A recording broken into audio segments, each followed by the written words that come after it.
Coronavirus, la pandemia. ¿Cuáles son los síntomas? ¿Cómo se transmite? ¿Qué puedo hacer para protegerme y prevenir la propagación de la enfermedad? Nuevo padecimiento que ha encendido las alarmas de los sistemas de salud. Coronavirus, la pandemia. Qué gusto reencontrarnos de nueva cuenta en este espacio, el programa especial de Coronavirus, la pandemia, una producción especial de la Universidad de Guadalajara. Saludamos con gusto a nuestra audiencia en Canal 44 y también a quienes nos ven a través de las televisoras públicas en México y América Latina. Hoy tenemos un programa que de verdad no se puede perder. Ante el eventual regreso a clases, principalmente en México, donde es casi un hecho que los alumnos regresarán de manera presencial el próximo 30 de agosto, se hace indispensable reflexionar sobre el futuro de las comunidades infantiles y también de los jóvenes, particularmente el tema de la vacunación. Hoy hablaremos de vacunas para las poblaciones más jóvenes. Los Centros de Control de Enfermedades de Estados Unidos advierten sobre el aumento de pacientes infantiles hospitalizados con la llegada de la variante Delta. Desde hace 5 meses fue avalada la vacuna anticovid de la empresa Pfizer para vacunar a adolescentes. Le contaremos cuál está siendo el resultado.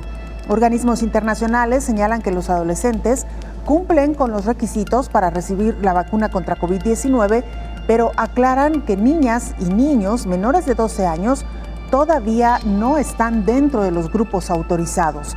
Las opciones de la vacuna para jóvenes es con la vacuna Moderna y Johnson & Johnson. También puede ser una buena posibilidad, mientras que Pfizer tiene esta opción para los niños de 12 años en adelante. Algunos países que han vacunado a adolescentes para el regreso a clases son Canadá, España, Dinamarca, Rumania y en América Latina, Uruguay. Esto con el ánimo de que estas comunidades se puedan reincorporar a las aulas en el próximo ciclo escolar. Pero vayamos con nuestra compañera Isaura López Villalobos para que nos amplíe esta información y nos ponga en contexto. El gran debate mundial desde el surgimiento de la pandemia COVID-19 ha sido el retorno a clases presenciales ante la ola de deserción y el bajo rendimiento educativo y de desarrollo que han tenido las y los estudiantes de los diferentes niveles educativos. Las aulas vacías y un pizarrón sin letras ha sido el panorama desde hace 17 meses. Las y los alumnos claman por regresar a sus salones de clases y reencontrarse con sus compañeros, y los padres de familia se unen a este reclamo estudiantil. Sin embargo, con el surgimiento de las variantes de preocupación, entre estas Delta, de mayor contagiosidad, de nuevo la balanza escolar comienza a desnivelarse, pero aún así, las autoridades educativas están priorizando el retorno tan esperado. Mientras que los científicos en salud claman por proteger a este sector social ante el aumento de infecciones por estas variantes y el bajo porcentaje de vacunación en la población escolar. Priorizar la educación ha sido el discurso de los gobiernos tras varios meses de aislamiento. Para ello, han comenzado algunos a priorizar la vacuna entre sus estudiantes, una vez que fue autorizada. Sin embargo, al ser vacunas de estudio se amplía el rango de edad, y a partir del segundo trimestre del año en curso comenzaron las agencias internacionales a dar luz verde para vacunar a los de 18 años y después a las y los adolescentes. Los organismos señalan que los adolescentes cumplen con los requisitos para recibir la vacuna contra COVID-19, pero aclaran que en niñas y en niños no está autorizada, por lo que continúan los ensayos clínicos. Las opciones de la vacuna para adolescentes y jóvenes son Moderna y Johnson & Johnson, y Pfizer para quienes tienen más de 12 años. Una vez aprobados estos biológicos, los países europeos abrieron las puertas de sus escuelas después de formalizar los protocolos sanitarios en los planteles educativos y priorizar la campaña de vacunación entre sus estudiantes de nivel básico y bachillerato. En mayo pasado, Canadá, España y Estados Unidos comenzaron a vacunar a adolescentes de 12 a 15 años con el biológico de Pfizer-BioNTech, 2 inyecciones con 3 semanas de diferencia. En junio, Dinamarca, Rumania, Italia y Francia comenzaron a aplicar la vacuna en los grupos de 12 a 17 años. Asimismo, Polonia, quien además planea lanzar una campaña de vacunación en las escuelas a partir de septiembre. Mientras que en los países de América Latina, Uruguay fue el primero en vacunar a sus adolescentes. Las autoridades calificaron el evento como una gran noticia para reincorporar a clases presenciales suspendidas desde marzo del 2020. En el caso de México, aunque ya comenzó a vacunar a la población mayor de 18 años en algunas entidades federativas y fue autorizada la vacuna Pfizer para las y los adolescentes, aún no abre el registro de vacunación pese a que el gobierno ha marcado como prioridad el regreso a clases. El reto para el retorno a clases será que los estudiantes de los diferentes niveles educativos estén vacunados para prevenir contagios masivos y continúe con el uso de cubrebocas, mientras que en los planteles escolares se mantengan los protocolos sanitarios. Informó Isaura López Villalobos. Esta pandemia sin duda alguna nos ha dejado estampas realmente tristes. En Argentina realizan una manifestación que han denominado la Marcha de las Piedras en memoria de las personas muertas por COVID-19. Cientos de argentinos participaron en la Marcha de las Piedras en memoria de los fallecidos durante el último año y medio y en protesta contra el gobierno de Alberto Fernández por la gestión de la pandemia de COVID-19. La emotiva marcha fue convocada por los ciudadanos en las redes sociales que no pudieron despedir a sus muertos o acompañar a sus seres queridos en sus últimos momentos debido a las restricciones sanitarias que impedían acercarse, viajar dentro del país o realizar ceremonias fúnebres. Así lo dijo Marcela Bianchi, asistente a la manifestación. La idea era un poco manifestar el dolor y poder de alguna manera despedirnos de aquellos seres o aquellas personas que no pudimos hacerlo en su momento y que murieron o por COVID o por diversas situaciones de salud que no tenían relación con el COVID, pero que tampoco fueron tenidas en cuenta justamente porque lo único que se priorizaba era el COVID. La convocatoria llamó a depositar una piedra frente a la Casa Rosada, sede del Ejecutivo, y en la residencia presidencial de Olivos, en la periferia de Buenos Aires, pero también en lugares emblemáticos del interior del país. Cada piedra fue depositada en homenaje de cada fallecido durante la pandemia, para lo cual los familiares y amigos escribieron los nombres de las víctimas, a lo que agregaban la fecha y el lugar de deceso y pintaron corazones o la bandera argentina. El homenaje a los fallecidos se realizó al finalizar una jornada en que Argentina acumuló 109.105 muertes por COVID-19 desde el inicio de la pandemia. Además, la marcha tomó otra dimensión luego de la filtración de fotos que mostraban el 14 de julio de 2020, en medio de la cuarentena estricta, a una decena de personas, entre ellas al presidente Fernández, celebrando el cumpleaños de la primera dama Fabiola Yáñez en la residencia presidencial de Olivos, incumpliendo las propias reglas del Ejecutivo.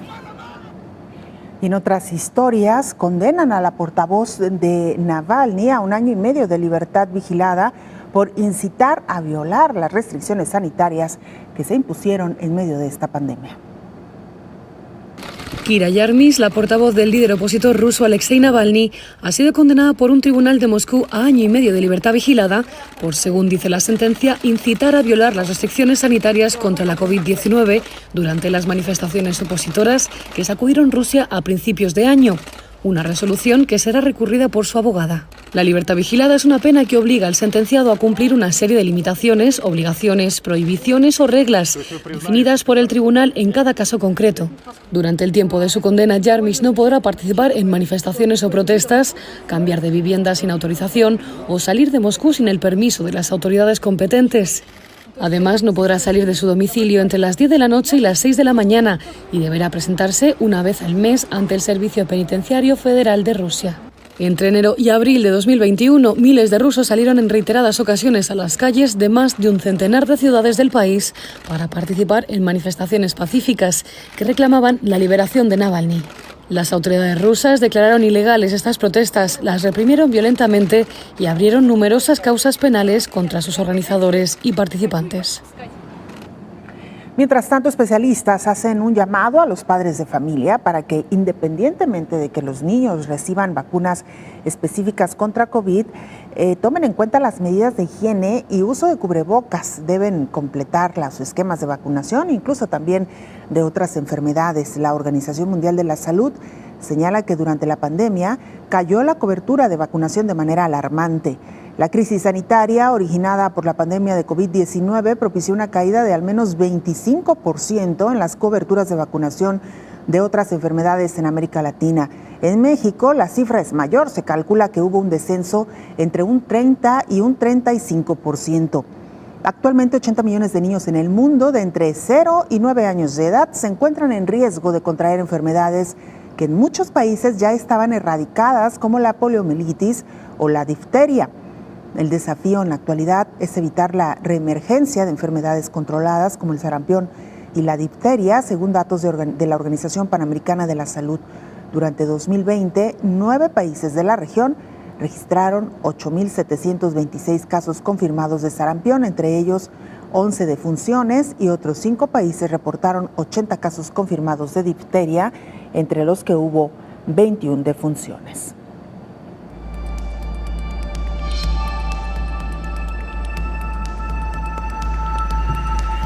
Vamos a nuestro informe diario que nos llega desde la Organización Mundial de la Salud con sede en Ginebra, Suiza.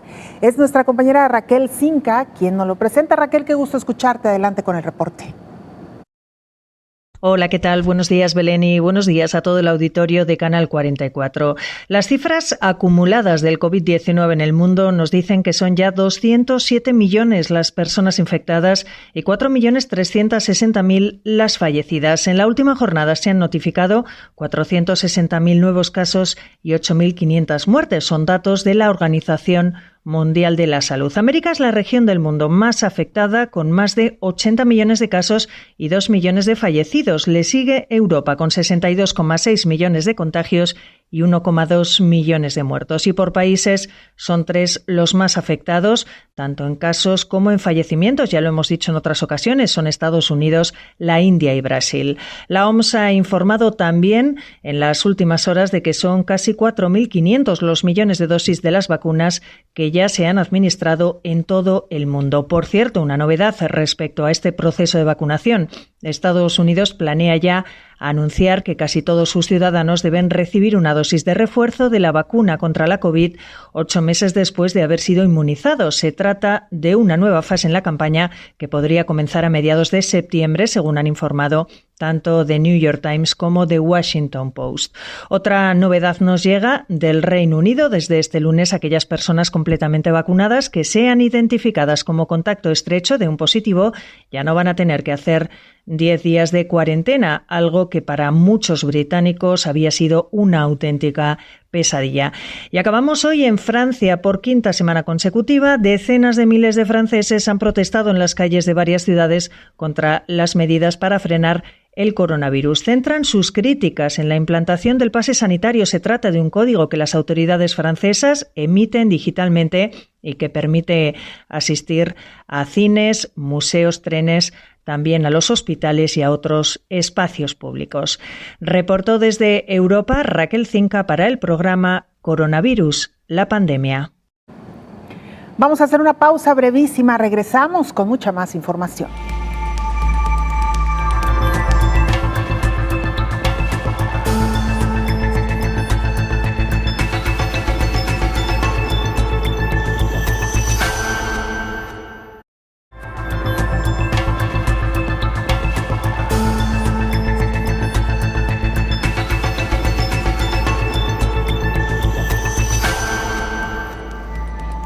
Canal 44 TV, nuestra cuenta en Twitter y Facebook. Nos pueden mandar mensajes también a través de WhatsApp al 33 22 42 06 90. Como siempre, nos da mucho gusto recibir sus comentarios, sus opiniones que nos llegan de diferentes partes de América Latina, también de varios estados de nuestro país, México, y por supuesto las personas que nos ven a través de internet, donde también es posible sintonizar la señal de Todos Canal 44. Y mira, Australia, China e Israel luchan contra la variante Delta. Ni un alma en las calles de Sydney. La población de la mayor ciudad de Australia entra en su 8ª semana de confinamiento para tratar de frenar la variante Delta del coronavirus, pero aún así no es suficiente. En 24 horas han registrado más de 460 nuevos casos, lo que ha llevado a las autoridades a endurecer aún más las medidas, con multas más elevadas y un mayor despliegue policial. Entre tanto, China acelera la vacunación de sus adolescentes de entre 12 y 17 años. 60 millones han sido ya inmunizados. Las autoridades aseguran que están consiguiendo controlar el peor rebrote de COVID-19 de los últimos 7 meses. Han aparecido multitud de focos de la variante Delta en 48 ciudades de 18 provincias, si bien el número total de contagios comunicados es limitado, con poco más de 1.900 casos activos. Vacunar, vacunar y vacunar. Ese es también el objetivo en Israel, que ha ampliado la aplicación de la 3ª dosis de la vacuna de Pfizer a todos los mayores de 50 años, así como al personal sanitario. El primer ministro israelí, Naftali Bennett, anunció que se vacunará incluso en Shabbat. Y en más información, un doctor explica a los niños cómo funcionan las vacunas anti-COVID.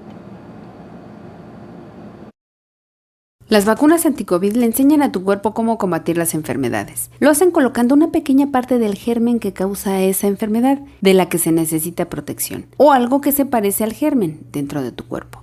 De esta forma, tu organismo va a aprender a combatirlo si alguna vez se topa con la enfermedad, entonces tu cuerpo sabrá qué hacer para evitar el daño. En un video que promueve la UNICEF, el doctor de medicina familiar Mike Warshawski explica a los niños que es como en las películas en las que un policía busca a un sospechoso, entonces coloca una gran cantidad de carteles por toda la ciudad que dicen: esta es la persona que buscamos, para que cuando los agentes la vean sepan a quién atrapar. Bueno, lo mismo pasa con las vacunas. Por eso se coloca algo que parece el virus o una pequeña parte del virus. Es algo que no puede causarte daño a ti, y con eso entonces tu cuerpo organiza una defensa que hace que si alguna vez se encuentra con el virus de verdad, el sospechoso, entonces lo atrapa inmediatamente. Otro ejemplo que usó para explicar a los pequeños cómo funcionan las vacunas es ser un jugador de básquetbol de la NBA, para lo cual hay que entrenar mucho y prepararte. Entonces, al poner la vacuna, lo que haces es entrenar al cuerpo para que en caso de encontrarse con el virus, lo pueda patear. Es así como funciona el mecanismo para prevenir las enfermedades. Abiyai, un niño de 8 años que se entrevistó con el doctor, respondió que bien vale la pena un pinchazo para evitar enfermarse. Informó Elizabeth Ortiz.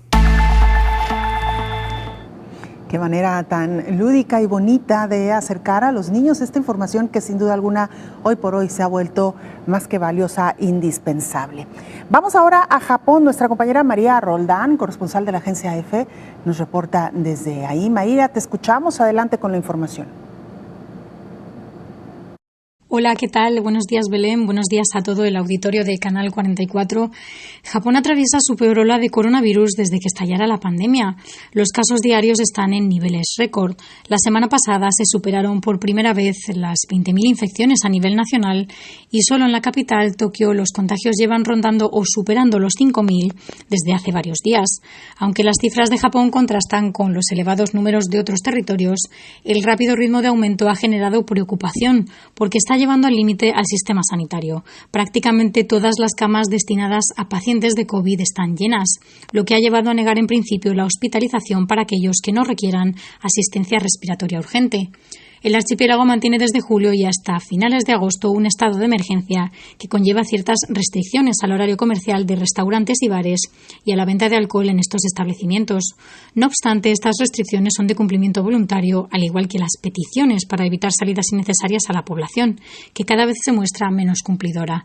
La campaña de vacunación avanza con lentitud en el país por el retraso en la llegada de dosis y la apertura escalonada de las reservas para un país que tiene más de 125 millones de personas.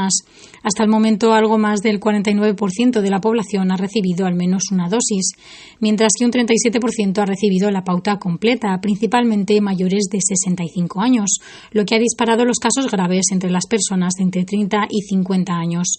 En cuanto al acceso al país, Japón mantiene cerradas las fronteras al turismo y en principio solo permite la entrada a ciudadanos japoneses y residentes extranjeros, además de ciertas visitas diplomáticas y empresariales. Reportó desde Japón María Roldán para el programa Coronavirus, la pandemia. Bueno, pues vaya situación por la que atraviesa Japón. La vacuna de Pfizer en BioNTech busca autorización para poder aplicar este biológico en adolescentes. Pfizer y BioNTech buscan extender el uso de su vacuna de emergencia contra COVID-19 en adolescentes. La alianza farmacéutica solicitó la autorización el viernes a la Administración de Alimentos y Medicamentos de Estados Unidos. Según un comunicado, buscan que el inmunizante sea utilizado en jóvenes de entre 12 y 15 años y planean hacer solicitudes similares ante autoridades regulatorias en todo el mundo. La petición se basa en ensayos clínicos de fase 3 en este grupo de edad que mostraron una eficacia de 100% según informaron las compañías. A finales de marzo, la asociación publicó los resultados de sus estudios realizados en 2.260 adolescentes, que mostraron una respuesta inmune robusta tras la administración del compuesto y con efectos secundarios coherentes. Por el momento, esta vacuna está siendo administrada en Estados Unidos a personas de más de 16 años. Según los expertos, los niños presentan cuadros menos graves de COVID-19 y hasta ahora no fueron un grupo prioritario, pero sí representan una proporción importante de la población y deberían ser inmunizados para frenar los contagios. Esta fue la primera vacuna aprobada en el mundo occidental a finales de 2020. Mientras tanto, hay que decir que países como Estados Unidos ya están aplicando estos biológicos en la comunidad más joven, principalmente adolescentes. Estados Unidos comenzó a inmunizar a sus adolescentes contra el COVID-19. 17 millones de jóvenes de entre 12 y 15 años pueden aplicarse la vacuna de Pfizer-BioNTech desde el jueves tras la ampliación de su autorización de uso para este rango de edad.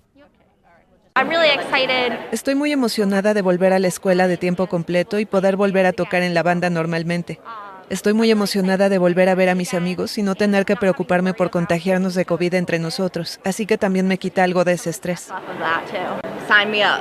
Me inscribí y les diré por qué, porque mi hija se someterá a una cirugía este verano y ya estamos nerviosos por eso. Y mi esperanza era, de verdad estaba orando para que pudiera vacunarse antes de la cirugía. Es una gran cirugía y no quería preocuparme de que se contagiara de COVID porque su sistema inmunológico estaría comprometido. La acción es parte de la estrategia del presidente Joe Biden para que el país logre la inmunidad de rebaño. Cerca de 15,000 farmacias y consultorios pediátricos ofrecen la vacuna. Los adolescentes son menos vulnerables al COVID-19 que personas de mayor edad, pero la principal razón para vacunarlos es bajar la transmisión. Recibí la inyección hace unos minutos. Esta es la mejor manera de hacer las cosas. Este será el futuro. Si quieres volver a esos domingos por la noche yendo a una pizzería, este es un paso más cerca. Así es como vuelves a la normalidad. La Academia de Pediatría de Estados Unidos dijo esta semana que la autorización de la vacuna contra el COVID de Pfizer es una herramienta importante para que más escuelas regresen a clases presenciales en septiembre, cuando comience el nuevo año escolar. Esto sucede, los Centros de Control de Enfermedades de Estados Unidos advierten que la expansión de la variante del virus SARS-CoV-2 conocida como Delta ha provocado un disparo en las hospitalizaciones, sobre todo pediátricas. Las niñas y niños hospitalizados con COVID-19 alcanzaron un récord de poco más de 1,900 casos, por lo que los hospitales de todo el sur se expandieron al máximo para combatir los brotes causados por la variante Delta altamente transmisible. Los CDC informaron que el número de ingresos en hospitales aumentó 31% frente a la semana anterior, con un promedio de 9,700 admisiones diarias en centros sanitarios. De estos casos, actualmente los niños representan el 2.4% de la hospitalización del país. Esta situación ha aumentado la tensión entre los líderes estatales conservadores y los distritos locales sobre si se debe exigir a los niños en edad escolar que usen tapabocas cuando regresen a las aulas este mes.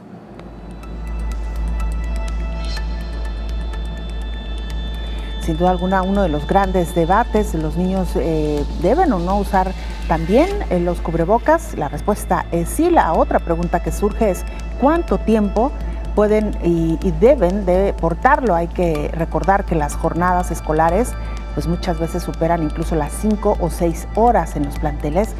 Muchos se han preguntado si es necesario que los niños porten durante todas estas horas el cubrebocas. Todo esto y mucho más estaremos, por supuesto, abordando en nuestro programa el día de hoy.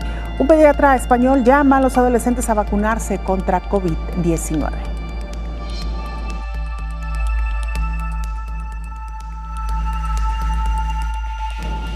Vamos a hacer una pausa antes de ver esta pieza informativa y regresamos con más.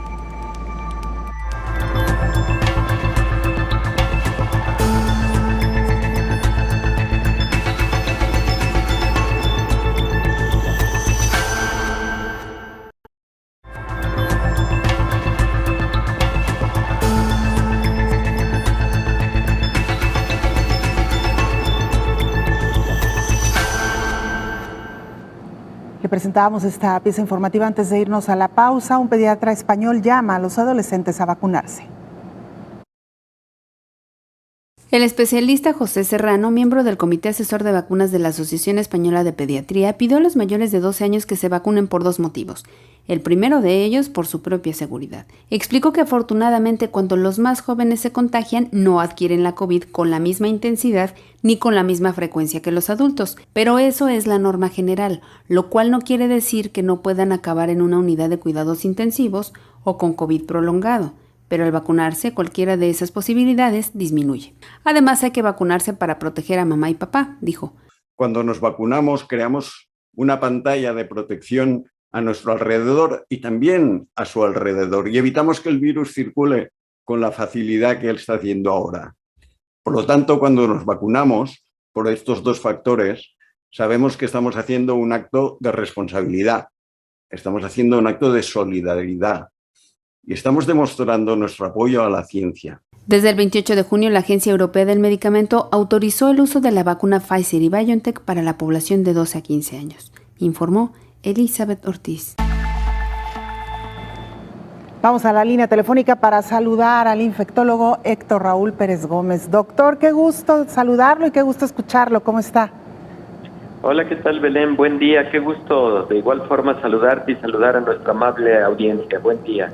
Doctor, pues todo un tema el día de hoy, sin duda alguna, de mucho interés para nuestra audiencia, sobre todo para quienes tienen niños o adolescentes en edad escolar. Está próximo el regreso a las aulas, al menos en países como México.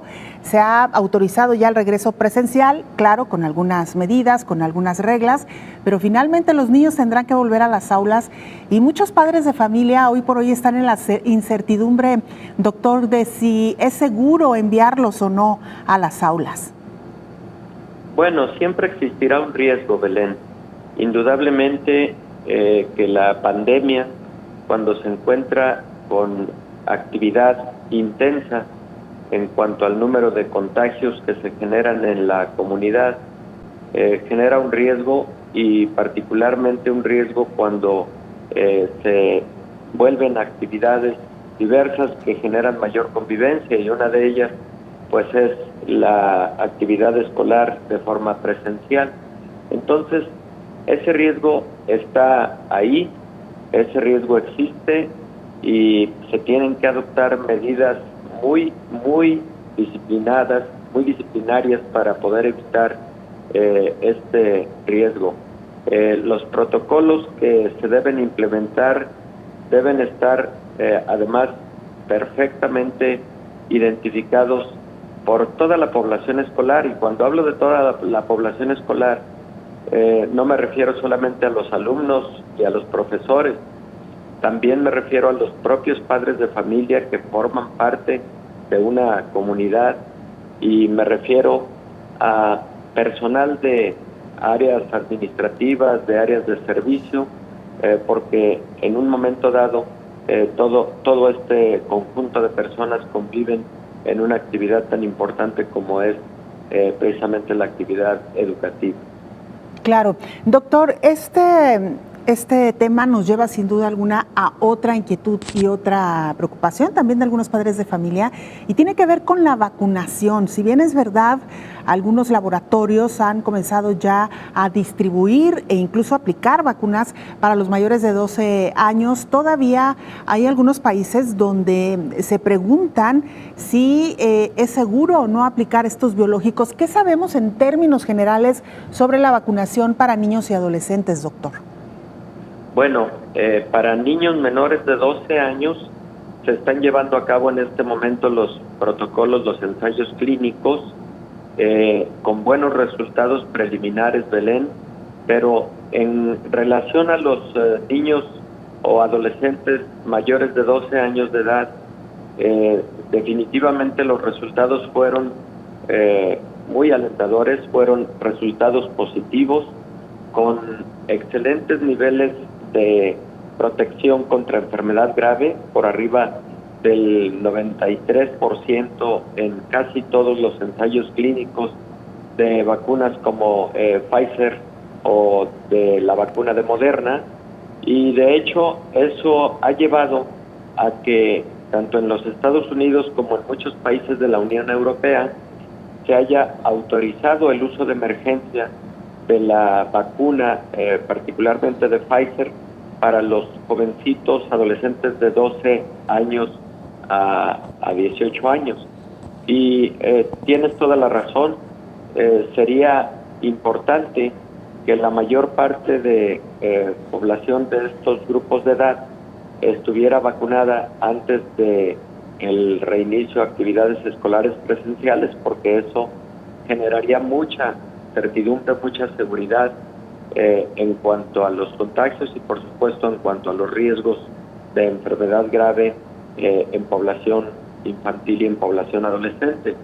Es cierto, la historia de la pandemia de COVID-19 de estos año, 8 meses que hemos vivido con esta enfermedad, nos ha demostrado que los adolescentes, los jóvenes, los niños pueden tener menos gravedad que los adultos mayores, por ejemplo, y tienen menor probabilidad de terminar en hospitalización. Todo eso lo tenemos plenamente identificado, pero aunque eso sea, digamos, el común denominador, esto definitivamente no es garantía total de que en un momento dado un determinado niño adolescente podría llegar a estado de gravedad y podría incluso llegar a fallecer por COVID-19. Entonces, creo que esos riesgos nadie quisiéramos correrlos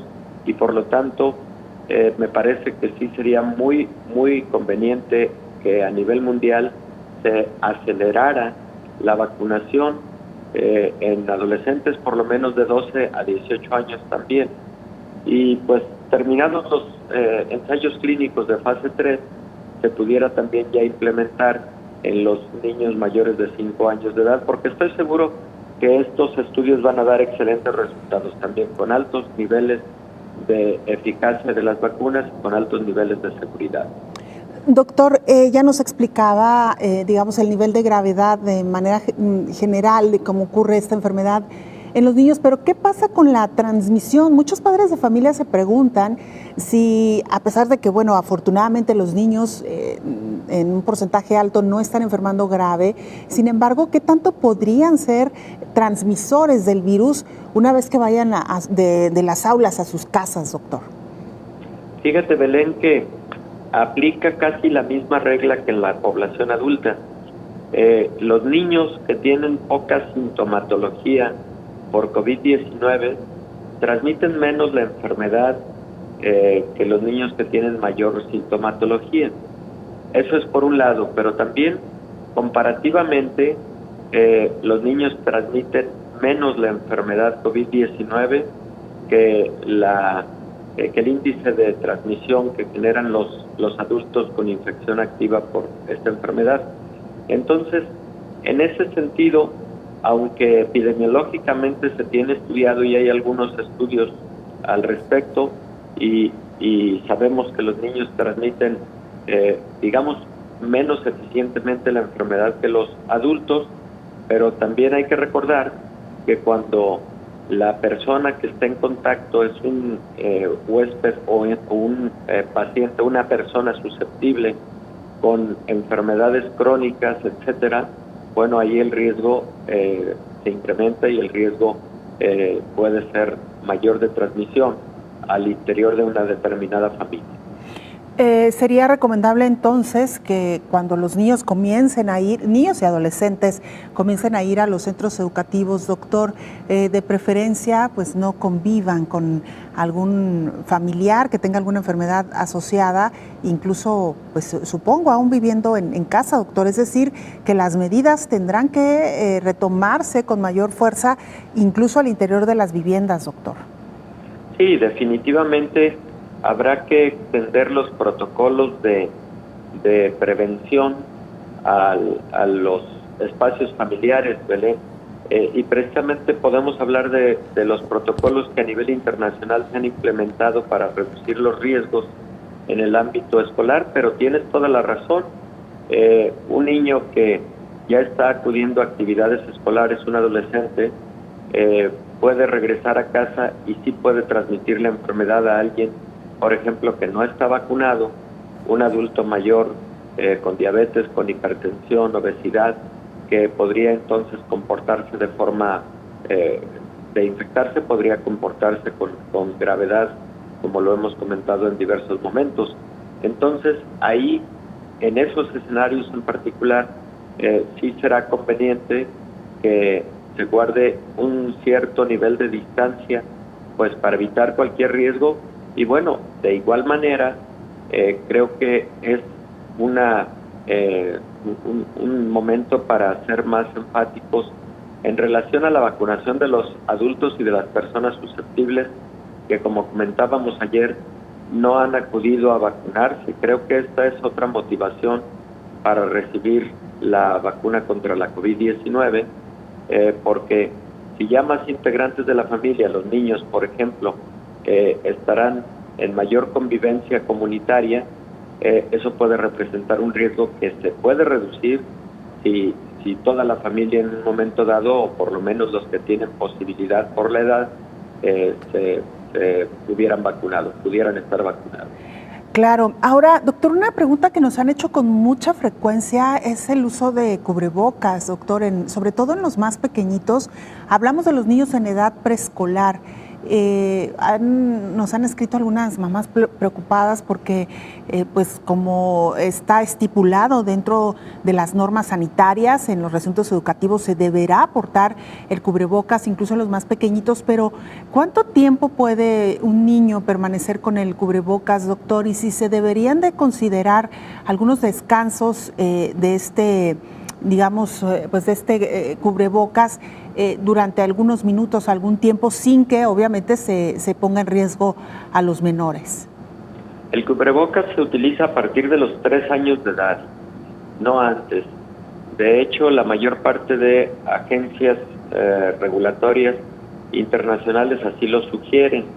El cubrebocas a partir de los 3 años, de igual manera, Belén, debe instruirse adecuadamente al pequeño para su uso adecuado, y de igual forma hacer preponderar el que los espacios abiertos permitan la distancia entre niño y niño, situación que a veces es un poco difícil por de los pequeños a jugar, a convivir y a tener más acercamiento corporal en esta convivencia, pero pues ahí se tiene que hacer un esfuerzo mayor para que en espacios abiertos, bien ventilados y tratando de que se guarde distancia, se tenga menor acercamiento corporal, porque si son pequeñitos, muy pequeños que no estarán utilizando cubrebocas, bueno, ahí existe un riesgo. Y en ese sentido, por ejemplo, una de las medidas que conviene adoptar y que las han adoptado algunos países europeos ha sido el que en los espacios de descanso también se tenga un programa escalonado para que no convivan en esos descansos un número importante de niños. Y tienes toda la razón, esos descansos son los que pueden permitir mayor distancia en espacios abiertos y bien ventilados, y el permitir que por momentos puedan descansar del uso del cubrebocas. Claro, y evidentemente, doctor, también los momentos para consumir alimentos, que seguramente las diferentes escuelas tendrán ya habilitados algunos espacios en el cual los niños puedan consumir estos alimentos conservando lo que le hemos llamado la sana distancia, y que lo puedan hacer también en silencio, doctor, prácticamente solamente consumir sus alimentos y a lo que sigue en la labor educativa. Sí, Belén.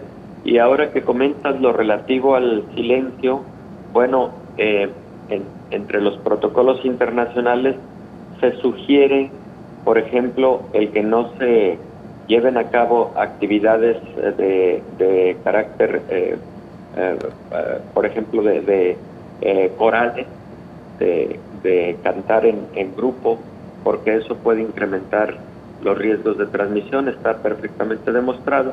Y sobre todo cuando se canta en grupo en espacios cerrados, el riesgo de transmisión es mayor. Entonces, sí se van a tener que modificar muchas de esas actividades presenciales que tradicionalmente se llevan a cabo y que indudablemente son parte importante e integral de la formación, pero que por el momento deberán modificarse por motivos ya comentados, ¿no? Así es, doctor.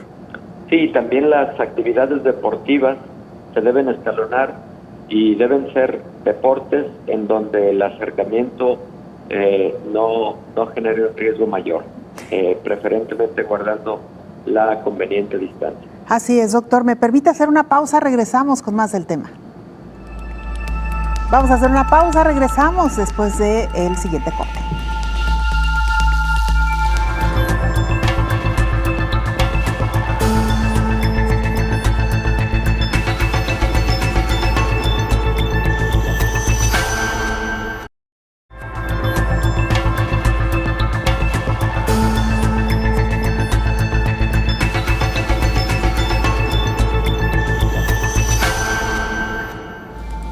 Y en California buscan alternativas para asegurar que el personal docente esté vacunado.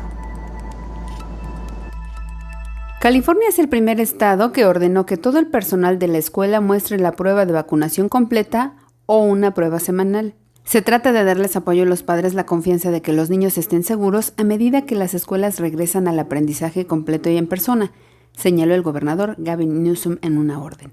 Esta medida entró en vigor desde el 12 de agosto y las escuelas deberán cumplir con ella antes del 15 de octubre. En las últimas semanas, California ha liderado a la nación en la implementación de medidas para frenar la propagación de la COVID-19, que incluyen la verificación de vacunas para trabajadores estatales al requerir pruebas de haber recibido el esquema completo anti-COVID o hacer pruebas semanales. Además, las vacunas para los trabajadores del sector salud requiere que los trabajadores en entornos de atención médica estén completamente vacunados o reciban su segunda dosis antes del 30 de septiembre de 2021. Además del uso universal de la mascarilla en entornos escolares para mantener seguros a los estudiantes. Recomendación de la mascarilla en todo el estado, lo cual fue en respuesta al aumento de las hospitalizaciones por COVID-19 y la nueva guía de los CDC que pidió el uso de mascarillas. El estado además recomendó el uso de mascarillas para entornos públicos en interiores, independientemente del estado de vacunación, informó Elizabeth Ortiz. Regresamos a la charla con el infectólogo Héctor Raúl Pérez Gómez. Doctor, esta pieza de nuestra compañera Elizabeth que acabamos de escuchar nos da pie también para hablar de la seguridad de los profesores en medio de este regreso presencial a las aulas. Y me gustaría, si me lo permite, hablar particularmente del caso de México, donde los maestros fueron inmunizados con la vacuna de CanSino de una sola dosis. Como usted nos ha dicho, pues todavía está en debate si se deberá aplicar o no una segunda dosis de CanSino, como está ocurriendo con el resto de los biológicos de otras farmacéuticas, doctor. Y la pregunta y este planteamiento viene a cuento, si me permite la expresión, porque justo se acaba de autorizar en nuestro país el uso de emergencia de la vacuna Moderna. Hay algunos médicos que ya están proponiendo que los profesores sean inmunizados de nueva cuenta ahora con una dosis de Moderna. ¿Cómo ve usted esta propuesta, doctor? Mira, Belén, ya el laboratorio CanSino publicó un boletín al respecto de la necesidad de un refuerzo de su vacuna, posiblemente entre el 6º y el 8º mes a partir de la dosis inicial. No ha sido adoptado todavía por la mayor parte de países y agencias regulatorias en donde se autorizó el uso de la vacuna de CanSino. Sin embargo, existen evidencias en la literatura, pocas por cierto, pero evidencias de que efectivamente los niveles de anticuerpos y de células de la respuesta inmune disminuyen a partir de ese momento, 6º mes, cuando el antecedente de vacunación con CanSino fue con CanSino, perdón. Entonces, seguramente se va a tener que adoptar esta medida de tener un refuerzo con esta vacuna, finalmente en los países que adoptaron el biológico como esquema de vacunación, pero El utilizar otro biológico, por ejemplo, el caso de Moderna o el caso de Pfizer o el caso de AstraZeneca, como refuerzo de la vacuna de CanSino, no ha sido estudiado. Al no tener estudios al respecto, difícilmente se van a poder dar recomendaciones en ese sentido. Te voy a contestar hipotéticamente. Hipotéticamente te diría que podría funcionar esa combinación. Y lo digo porque de lo que sí existen estudios es de la combinación de una primera dosis de AstraZeneca y una segunda dosis con Pfizer, por ejemplo, lo cual generó una excelente inmunidad, incluso una inmunidad más robusta que cuando se utilizaron las dos dosis con el mismo biológico, ya fuera AstraZeneca o Pfizer. Entonces, hipotéticamente podría funcionar el refuerzo ya sea con Pfizer o con Moderna, que es una vacuna también con la misma plataforma biotecnológica de desarrollo a través de RNA mensajero. Pero pues no se puede finalmente sustentar una recomendación a partir solamente de algo hipotético. Tendrían que llevarse a cabo algunos ensayos clínicos para identificar si el refuerzo tendría que ser con otro biológico y con cuál podría ser mucho mejor ese refuerzo. Hipotéticamente sería una buena idea y además creo que sería una buena idea de investigación, Belén. Claro. Doctor, antes de avanzar, si me permite abrir un breve paréntesis, nos están llegando algunas preguntas de nuestra audiencia. Nos escribe David Villalobos y nos dice: excelente programa, Coronavirus, la pandemia. Muchas gracias por el comentario. Dice: tengo COVID o coronavirus con síntomas leves. ¿Cuánto tiempo me puedo vacunar contra el virus después de haber tenido esta enfermedad, doctor? Bueno, la historia natural de la enfermedad en su modalidad leve dura 15 días. Después de esos 15 días debe dejar pasar otros 15 días más y ya en ese momento podría acudir a vacunarse sin ningún riesgo. Es decir, 30 días después del primer síntoma, si esta enfermedad es leve como nos lo manifiesta quien nos escucha. Es decir, desde el primer día que tuvo el primer síntoma, a partir de ahí empieza a contar 30 días y entonces ya puede obtener el biológico, doctor. Y que usted nos ha dicho, las personas que han padecido COVID y se vacunan, su respuesta inmunológica todavía aumenta, doctor. Así es, se vuelve una respuesta inmune mucho más robusta y eso seguramente le va a generar mayor protección para el futuro. Es muy importante vacunarse habiendo tenido COVID. Así es. Doctor, pues nos quedan apenas un par de minutitos. ¿Qué le diría entonces a los padres particularmente, que son los que están un poco más preocupados ante este eventual regreso a clases y ante el eventual programa de vacunación para adolescentes, doctor? Bueno, que si llegara el programa de vacunación a adolescentes, lo aprovecháramos al máximo, porque los resultados de las investigaciones fueron muy buenos en cuanto a seguridad y eficacia de la vacuna. Eso le brindaría mucha protección a nuestros adolescentes. Cuando en su momento esto ocurra para los niños, también aprovecharlo al máximo, porque eso va a representar una gran oportunidad para reducir riesgos de brotes escolares por COVID-19. Eso es número uno.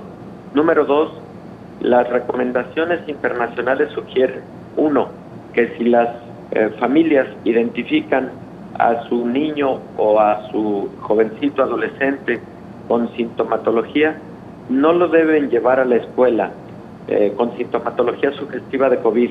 En lugar de llevarlo a la escuela, deben llevarlo a recibir atención médica. Número 3, la misma situación aplica si existe algún miembro de la familia con COVID-19.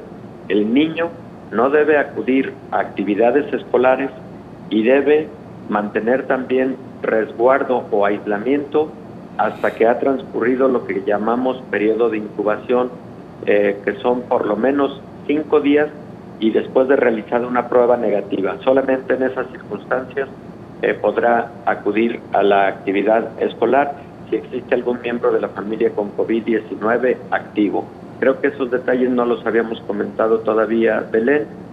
Y por último, bueno, lo que les diría es que ante sintomatología sugestiva de COVID, y estuvo acudiendo a actividades presenciales, debe inmediatamente al centro escolar para que las medidas pertinentes, sobre todo en el grupo al que pertenece este pequeño, y de esta manera se pueden tomar las providencias para evitar un brote escolar, para evitar que existan mayor número de contagios. Ahí, en ese sentido, los niños que tuvieron convivencia en un caso activo de COVID-19 también deberán regresar a casa y deberán ser puestos en vigilancia durante por lo menos el periodo de incubación. Doctor, muchísimas gracias como siempre por acompañarnos. Que tengan muy buen día. Gracias a ti, Belén, como siempre, y mañana nos vemos de forma presencial. Claro que sí, doctor, aquí nos encontraremos. Gracias. Gracias también a usted por acompañarnos. Le recordamos que también los niños y adolescentes deberán de estar bien hidratados, bien alimentados y en buena condición física ante este eventual regreso a clases. Nos vamos. Gracias.